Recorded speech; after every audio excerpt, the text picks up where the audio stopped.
Hey, Drag. Yeah! Hey, Chris. What's up, man? Are you okay? Yeah, I don't want Alex to find out I'm playing Bloodborne. He says that every game reminds him and looks just like Dark Souls, and he says that specifically to annoy me because he knows that it bothers me. And if he finds out I'm playing Bloodborne, it's only to give him an excuse to be more of an ass. Did somebody say ass? Oh, hey, buddy, what you got going on over here? Doing something a little challenging today for you? A little roll dodging? A little slashing? Getting all in there, using your little gun to interrupt the bad guys there? Hey, you know what this game is kind of like, right? Right. Do you understand how badly I hate that phrase? If you say out loud that Bloodborne is just like the thing that we know it's like, everyone knows what it's like. I know what it's like. You know what it's like. The world knows what it's like. If you say it out loud, I will end you. Got it? Not a word. I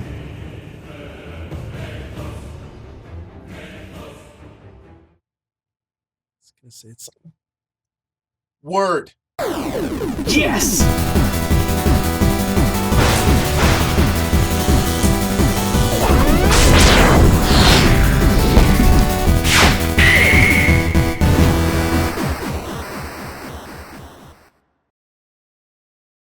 Hey everyone, and welcome back to another brand new episode of The Completionist.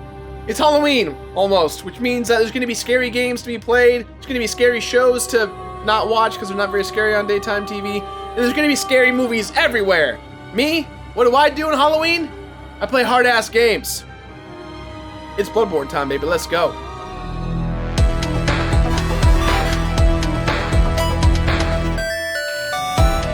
All Hallows Eve is almost upon us, and while everyone else is munching on free candy and dressing up as hyper-sexualized versions of their favorite characters, I'm getting ready to torture myself with yet another little offering from our friends at FromSoftware. The grim medieval fantasy series that begun with Demon Souls and then turned into the Dark Souls games has become nothing short of famous. Or actually no, it's more infamous depending on who you ask. I'm pretty sure that's the bigger of the two. The game's grueling difficulty and steep learning curves have made them adored by many and revered by many others. But no one can ignore the pedigree that they've earned. They're like modern gaming royalty. Just don't get upset if they bring a bunch of spooky, scary skeletons as their +1 to the next royal ball. The Dungeons & Dragons vibe was out, baby, and now it's all about that Gothic horror.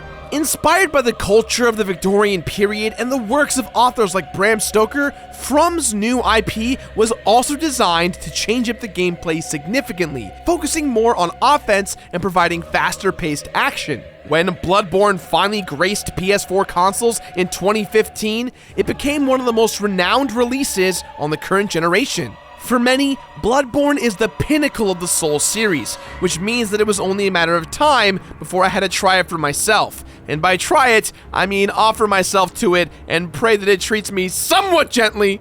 I don't have to do any research on the game to know that completing it is gonna test my limits. I'm more than familiar with the first two Dark Souls games, and while Bloodborne may be somewhat of a different beast, it will no doubt require me to once again become a machine in order to finish it. According to the internet, Bloodborne is simpler and more streamlined than its cousins, but simple doesn't mean easy, especially considering that I'll also be tackling the Old Hunters DLC, complete with its own set of trophies. Here's the plan. There are 3 different endings that I have to unlock, meaning that I'll have to beat the game at least that many times.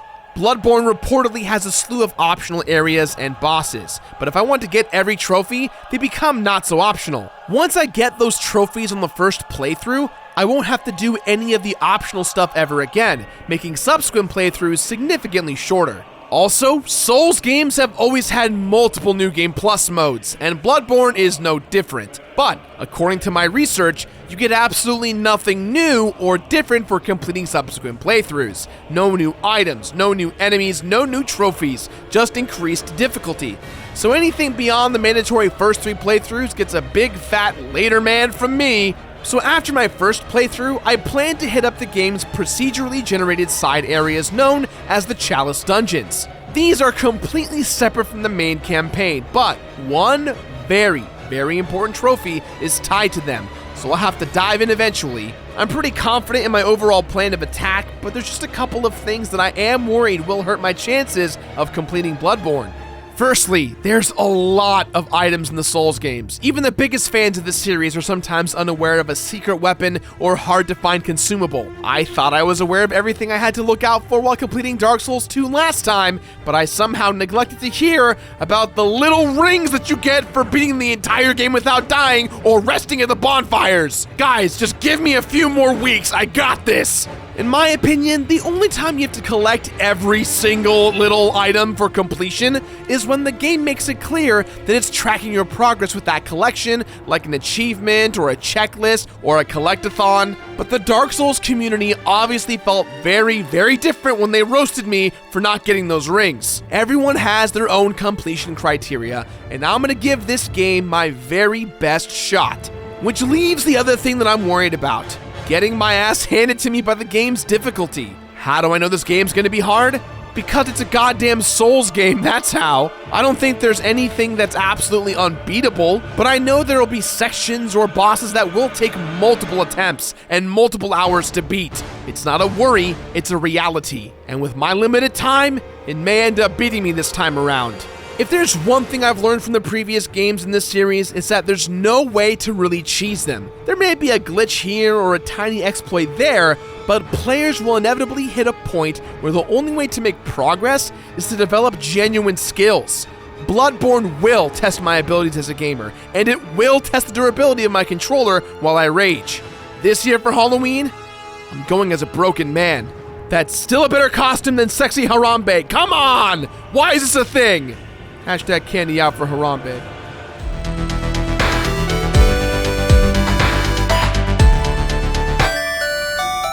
If a stark raving madman happened upon a previously undiscovered poem by Edgar Allan Poe, and then, while slowly going even more crazy over the course of many years, he then turned that poem into a video game, you'd end up with something resembling Bloodborne. To put it simply, this game is unique, and it's beautiful. At every turn, Bloodborne demonstrates its purposeful and vivid artistic concepts in ways that elicit critical thinking and bona fide emotion from the player. It may have a few technical blemishes here and there, but this game has still got the brains and the beauty to be this year's prom queen. Just don't dump any pig's blood on her. This is not a girl to mess with. Bloodborne's premise is a lot more Mary Shelley than it is Stephen King. Things start out with the player character waking up with an old wheelchair-bound man talking to you. He implies that you've come in search of something called Paleblood, and that you're in the right place to get it, the town of Yharnam. After signing some sort of contract that you probably should have had your lawyer look over,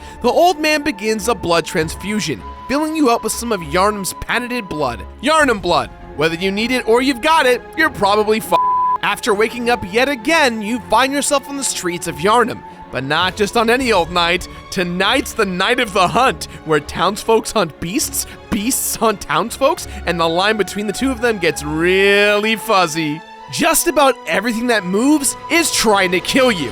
It's like a messed up mixture of Halloween Town and The Purge. But instead of Jack Skellington, there's death. And instead of catchy musical numbers, there's even more death. After getting a lead on the Paleblood, you're headed to an area of town called the Cathedral Ward. But getting there and solving the mystery behind the bloodlust running wild through the streets is gonna be a little tough with all the crazies running around. There's a ton of mystery to Bloodborne's story, which makes sense considering just how little it tells you about what's going on. This minimalistic approach to narrative isn't anything new to FromSoftware, of course. Understanding the lore and the plot of the Dark Souls games meant pouring through pages of in-game item descriptions, and that's still the case here. But taking the time to piece together Bloodborne's jigsaw of a story can actually be rewarding. A lot of thought was put into the stories behind and within these items, including how and where you find them. It may not be a traditional way of telling a story, and it may not be even my favorite, but it is unique. But I will say that the narrative and the tone eventually go places that you really wouldn't expect. It's not like these new developments come out of nowhere either. They're hinted at all over the place, but the third act shift is genuinely surprising and pulled off pretty well. But the real star of the show is the level of detail put into the game's different backgrounds and locations. Bloodborne's various regions are so meticulously constructed that they're downright visually arresting. You often need to stop, slowly take a look around you and ask yourself, just what the hell is going on here? Like this poor abandoned part of town where the citizens were clearly left to fester and decay away. Awful. Or this asylum where the inmates are running loose, but they're still beholden to their long-gone master. It's heartbreaking. Every area has personality into itself, and they're all twisted. Thanks, Bloodborne. Every time you think you've seen all the unique venues and architecture that Bloodborne has to offer, it slaps you across the eyes with a brand new place that you never would have guessed was included in the game. I'm still a bit shocked at just how much despair and anguish they crammed into this game. But the visuals aren't alone in their crusade to make you sick to your stomach. The sound design contributes heavily to creating an overall sense of dread, most notably with its prevalent use of quiet during gameplay. Nothing eats away at your confidence and sanity more than straight up silence. When you're alone with your thoughts, you're left with nothing to do but panic. But when that music does show up, it's always big and grand and sometimes haunting. I understand the orchestra, but did you guys really need to bring the choir too? Now this music is extra creepy. But one of the biggest grievances that I have with Bloodborne is how it runs. It's supposed to run at 30 FPS, which is already middle of the road, and I don't mind that much, but the game is constantly dipping way below its targeted frame rate, making the game chug harder than a frat boy. For sometimes no reason at all, the frame rate will go on vacation and Bloodborne will become one big slideshow, which really hurts since one of Bloodborne's strongest features is how well it can immerse you into its world. But not when things get so choppy that I want to throw up. Just look at this clip right here from one of the many boss fights. And here there goes the frame rate!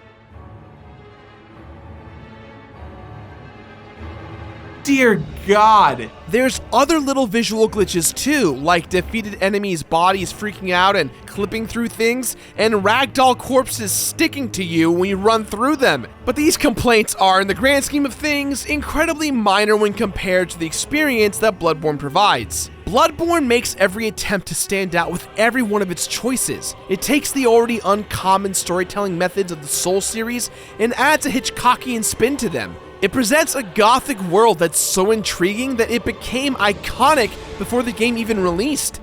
And it tackles themes like madness that are often left unexplored in the gaming genre. I guess what I'm saying is that there's nothing quite like Bloodborne. Alex, did you have anything to add?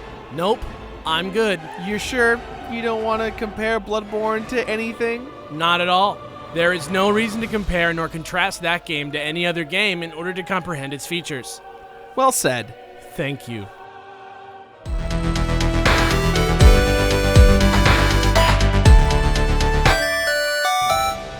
Bloodborne serves up a healthy helping of action-based combat with a main course of extreme boss fights and just a little bit of RPG elements on the side. Even though it's relentless in its difficulty, the game is actually more than fair and extremely satisfying. You know, once you start taking your time and learning from your own mistakes. There are lots of features that return from Dark Souls, with some having been heavily tweaked, while others have barely changed at all. For example, bonfires have been replaced by lanterns, but they no longer allow you to warp between the areas at will. Ugh, what up with that? Souls have been replaced with blood echoes, and yes, it still makes you want to turn the game off in disgust when you permanently lose a large amount of them. But now, if you die, your echoes have a chance to be picked up by a nearby enemy instead of just lying on the floor. Baddies who've jacked your loot can be identified by their glowing eyes, and you get to take them out to get your stuff back.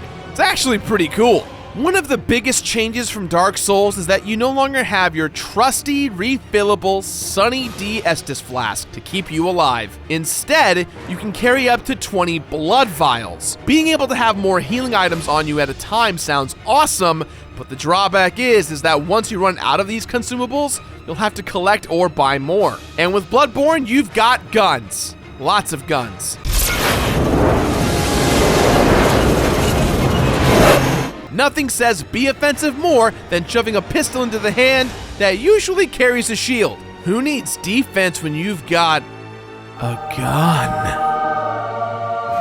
You can use them to damage faraway foes and even perform parries, leaving your victims open to damaging visceral attacks. Now, Bloodborne's shift in focus towards offense is perfectly epitomized by the fact that there are only 2 shields in the entire game, and they're not so great. Instead of having to patiently wait for your turn to attack, you're now more encouraged to dodge your way through enemy attacks so you can freely hack their backsides. Everybody knows that matrixing past bad guys is way cooler than just blocking. And to conform to the new status quo, I used Bloodborne's RPG elements to create a character that's a little different from what I usually go for. Traditionally, I've always been about big, burly bruisers who smash their problems away.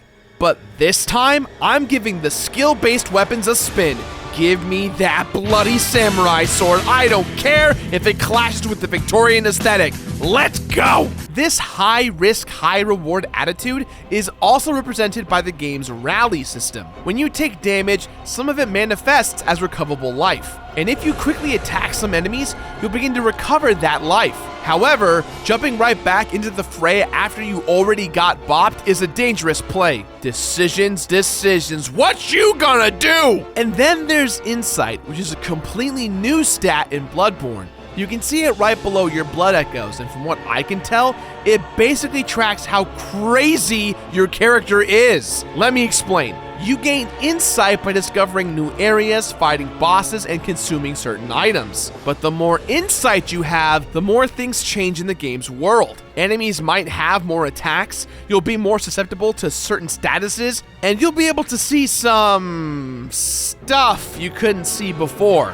Things would be so much easier in real life, you guys, if we had an insanity meter.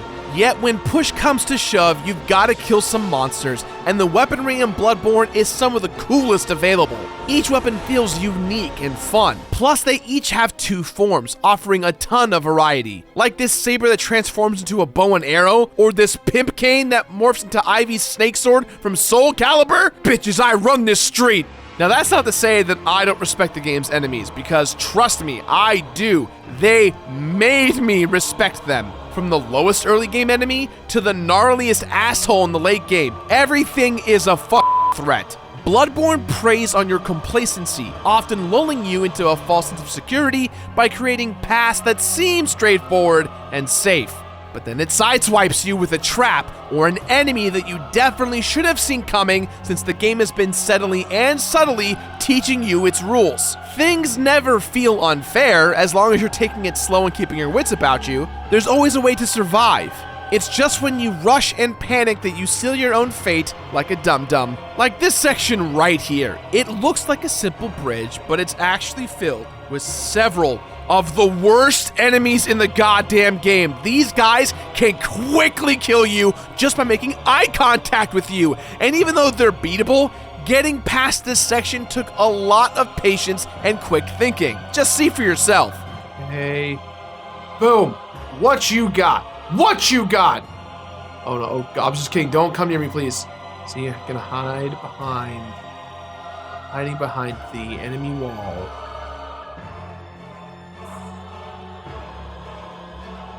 Just stop the singing. The singing is the worst part. Stop the singing.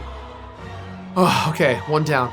Ooh, let's not forget about the bosses. Some of these guys are so tough, they'll make you question why you started playing video games in the first place. There's so much spectacle and truly unique gameplay behind each fight that the entire game seems built around them. And you're not just mashing your way through these guys. Just about every boss requires you to get your ass handed to you, take a moment to really survey the patterns, and then adapt yourself. It can sometimes take hours to defeat a boss, and when you run out of blood vials and have to go farm some more, it could take even longer. And it's not like I could skip any of these guys. To get all the trophies, I have to defeat every single boss in the game. But even though they might make you frustrated, there's nothing quite like that feeling when you finally take down that monster that's been owning you for the past 7 hours. That sense, that feeling right there, that sense of accomplishment is what Bloodborne is all about. Aside from the occasional bump in the road, completing Bloodborne ends up being a far smoother ride than one would expect. Exploring every nook and cranny in the game is actually fun, since the main mechanics are well executed and good. You'll get most of the trophies for just naturally progressing through the game while making sure to kill everyone and picking up everything. Even the chalice dungeons, which were a nice little extra feature, weren't as bad as I expected. You know, looking back, everything that Bloodborne asks you to do in order to complete it is actually pretty reasonable. And most importantly, playing the game felt great most of the time. You need a game like this every now and then to remind you that sometimes the best things are worth working hard for. Bloodborne, you're the best dad I've ever had. Unlike you, Steve, you're the worst.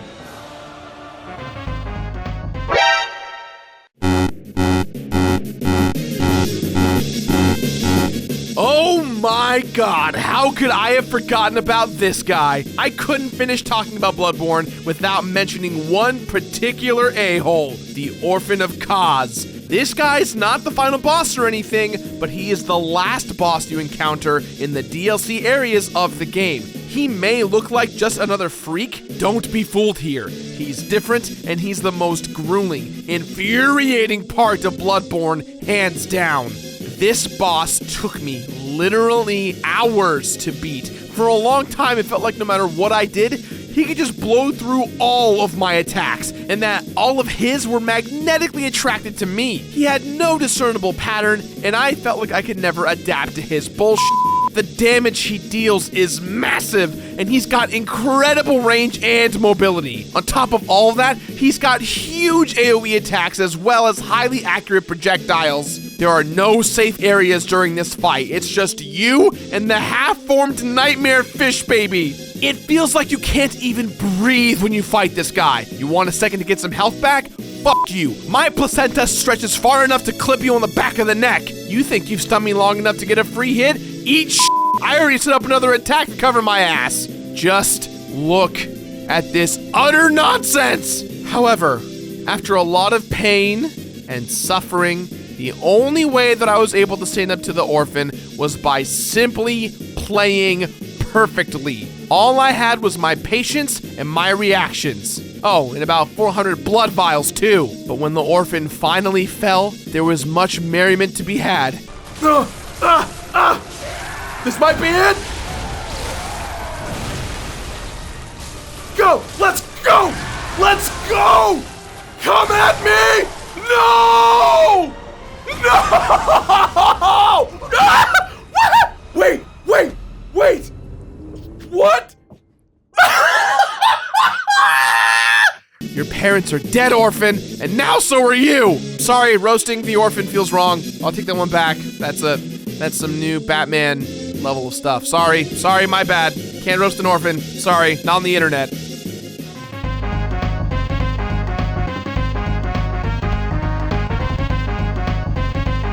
Bloodborne actually gives you a couple of things for beating it. First, when you beat the game for the first time, you'll gain access to a new hunter weapon called the Burial Blade. This thing transforms from a curved sword into a scythe.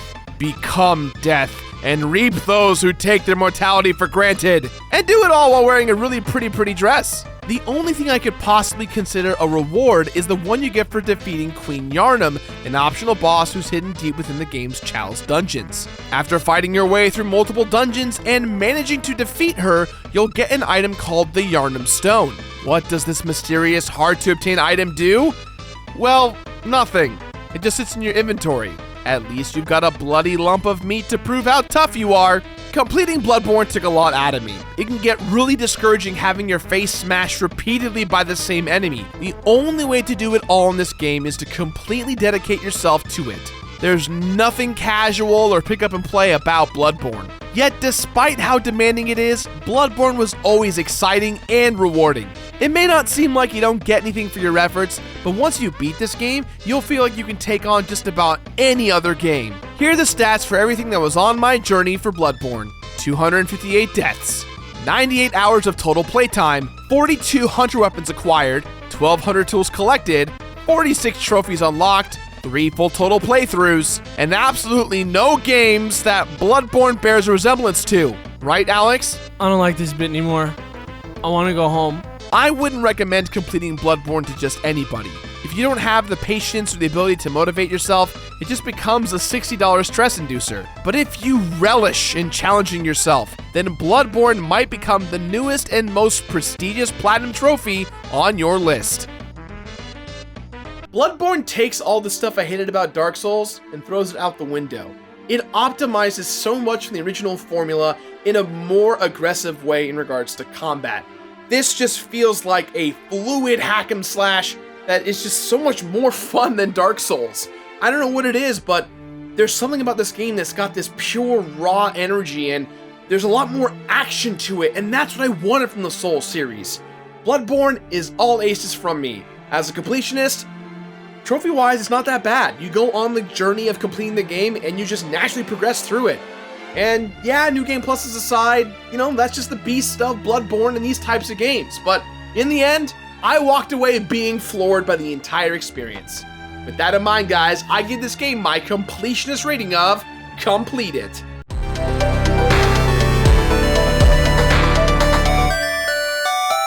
Complete it! That's all the time we have for today, guys, so please, as always, let us know what you thought about today's episode somewhere on the internet. Question of the day, what's your favorite scary game and why? That one seems like a pretty safe question. Now, if you excuse me, see you next week, because next week, I die in hell.